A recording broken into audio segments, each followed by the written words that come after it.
Ditreskrimsus berhasil menggagalkan penyelundupan pakaian bekas impor ilegal. Polda Metro Jaya mengungkap sejumlah 439 koli pakaian bekas impor yang diduga dari Korea Selatan, Cina, dan Jepang. Barang penyelundupan senilai 4,2 miliar rupiah ini diamankan di dua tempat yang berbeda di wilayah, yaitu penangkapan pada 11 November di Durensawit, Jakarta Timur dan 16 November di wilayah Cikampek, Tambun, Bekasi, Jawa Barat. Barang bukti yang berhasil kita amankan dari kedua penangkapan ini adalah 439 bal pakaian bekas, 3 truk Ford diesel double, kemudian 2 truk Fuso, 3 pick up, dan 1 buah HP merek Samsung S25 milik saudara IR. Dan semuanya ini sudah berada di Polda Metro Jaya. Persangkaan pasal yang kami terapkan terhadap yang kita duga pelaku adalah pasal 46 Undang-Undang Perdagangan, pasal 110 dan 111 dan Undang-Undang Perdagangan. Dan tidak menutup kemungkinan kami juga akan menjerat dengan pasal TPPU. Modusnya dari para pelaku adalah memasukkan barang impor untuk didistribusikan di daerah DKI dan sekitarnya. Pemirsa, KPK menyebut kasus dugaan korupsi dalam pengadaan Google Cloud yang menyeret mantan Mendikbudristek Nadiem Makarim sudah masuk ke tahap penyidikan. Nadiem berpotensi akan ditetapkan sebagai tersangka oleh penyidik. Berdasarkan keterangan PLT Deputi Penindakan dan Eksekusi KPK, Asep Guntur Rahayu menyebut status Nadiem akan sama seperti kasus dugaan korupsi pengadaan laptop Chromebook yang ditangani Kejaksaan Agung. Perkara Google Cloud ini telah naik ke tahap penyidikan oleh KPK, namun pihaknya akan melimpahkan perkara ini ke Kejaksaan Agung. Pasalnya kasus yang menyeret Nadiem memiliki irisan dengan kasus dugaan korupsi dalam pengadaan Chromebook yang diusut Kejaksaan Agung. Dalam hal ini KPK telah berkoordinasi dengan Kejaksaan Agung untuk menyerahkan perkara. Jadi perkaranya sudah selesai, sudah diekspos untuk naik ke penyidikan. Makanya dibilang itu akan kata Pak Ketua kan akan diserahkan gitu. Jadi prosesnya nanti setelah ini dinyatakan naik ke penyidikan, kemudian saat penyerahannya itu pada saat penyidikan ini. Sudah penyidikan, nanti dibuka, terus nanti kita serahkan. Tentu yang diserahkan apa kan gitu. Kan Bapak belum nyita, belum apa. Jadi yang diserahkan adalah keterangan-keterangan kita miliki, kemudian dokumen-dokumen yang kita miliki, yang diperoleh pada saat penyelidikan. Di mana ada beberapa juga yang secara sukarela mengirimkan dokumen dan lain-lain kepada kami, kepada penyidik. Nah, dokumen itulah kemudian juga keterangan-keterangan yang diperoleh, berita acara permintaan keterangan. Nah, itu yang akan kita serahkan kepada penyidik di Kejaksaan Agung. Pemirsa, pemimpin perusahaan rokok besar di Indonesia, PT Djarum, dicekal oleh Kejaksaan Agung. Direktur Utama PT Djarum, Victor Romat Hartono, menjadi salah satu dari 5 orang yang dicekal Kejaksaan Agung ke luar negeri. Pencekalan ini terkait penyidikan kasus dugaan korupsi pajak periode 2016-2020. Pengajuan pencekalan juga sudah dikonfirmasi Menteri Imigrasi dan Pemasyarakatan. Kasus ini sudah dinaikkan ke tahap penyidikan, di mana penyidik tengah mengumpulkan bukti untuk memperkuat dugaan pidana dalam kasus pajak ini.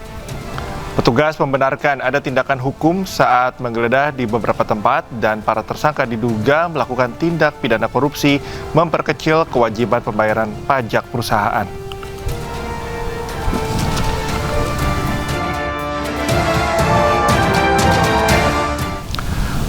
Pemirsa, Polda Metro Jaya mengajukan perpanjangan masa pencekalan Roy Suryo CS tersangka kasus fitnah ijazah palsu Presiden ke-7 RI Joko Widodo. Pencekalan ini dapat diperpanjang menjadi 6 bulan.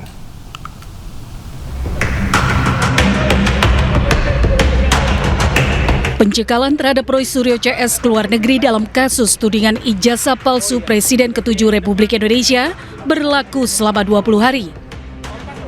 Namun Kabid Humas Polda Metro Jaya menuturkan pencekalan terhadap ke-8 tersangka ini akan diperpanjang dari awalnya 20 hari menjadi 6 bulan. Alasannya untuk memudahkan proses penyelidikan yang dilakukan oleh Polda Metro Jaya yang saat ini masih berlangsung. Jadi pencekalan oleh penyidik itu dikirimkan untuk ke-8 yang berstatus tersangka. Itu berlaku selama 20 hari dari tanggal 8 November sampai dengan 27 November 2025. Tetapi akan diperpanjang untuk pencekalan selama 6 bulan ke depan. Ini surat masih akan berproses untuk pencekalan kedua. Sebelumnya Roy Suryo CS tak ditahan usai diperiksa sebagai tersangka terkait kasus fitnah ijazah palsu Jokowi pada Kamis 13 November 2025 lalu. Mereka tak ditahan karena mengajukan saksi dan ahli meringankan. Dari Jakarta, Rani Sanjaya, iNews melaporkan. Pemirsa, sebelumnya Roy Suryo CS dicegah ke luar negeri oleh Polda Metro Jaya menyusul statusnya sebagai tersangka. Mereka juga dikenakan wajib lapor untuk memenuhi proses penyidikan.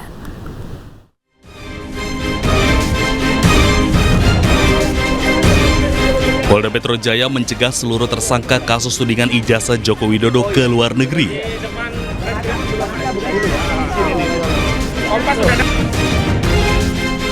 Termasuk Roy Suryo yang juga dikenakan wajib lapor untuk memenuhi penyidikan kasus ini.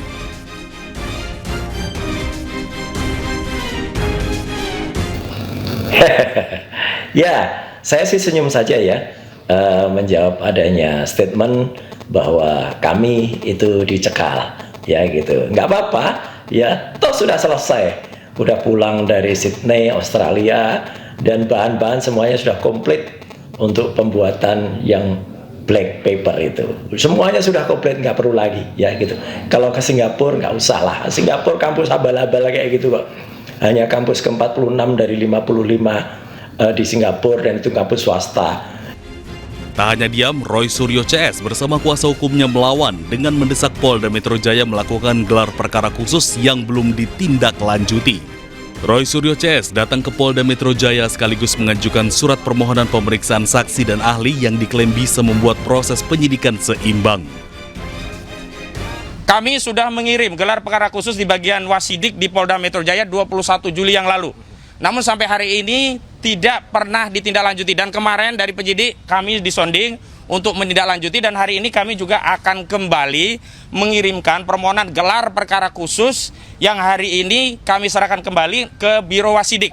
Jadi kami lihat ahli-ahli yang mereka lakukan itu satu, ya, tidak pernah berkualifikasi seperti itu, hanya bisa membaca undang-undang, bukan pembuat undang-undang, jadi nggak bisa dong menafsirkan undang-undang. Saya kebetulan yang membuat juga, tapi karena saya dalam hal ini yang diajukan statusnya menjadi tersangka, maka saya nggak bisa. Tapi yang di atas saya inilah orang yang bersama-sama saya dulu. Sebelumnya, Polda Metro Jaya telah menetapkan 8 tersangka dalam kasus tudingan ijazah palsu Joko Widodo. Mereka dibagi dalam 2 klaster dan dijerat dengan pasal UU ITE. Tim Liputan iNews melaporkan.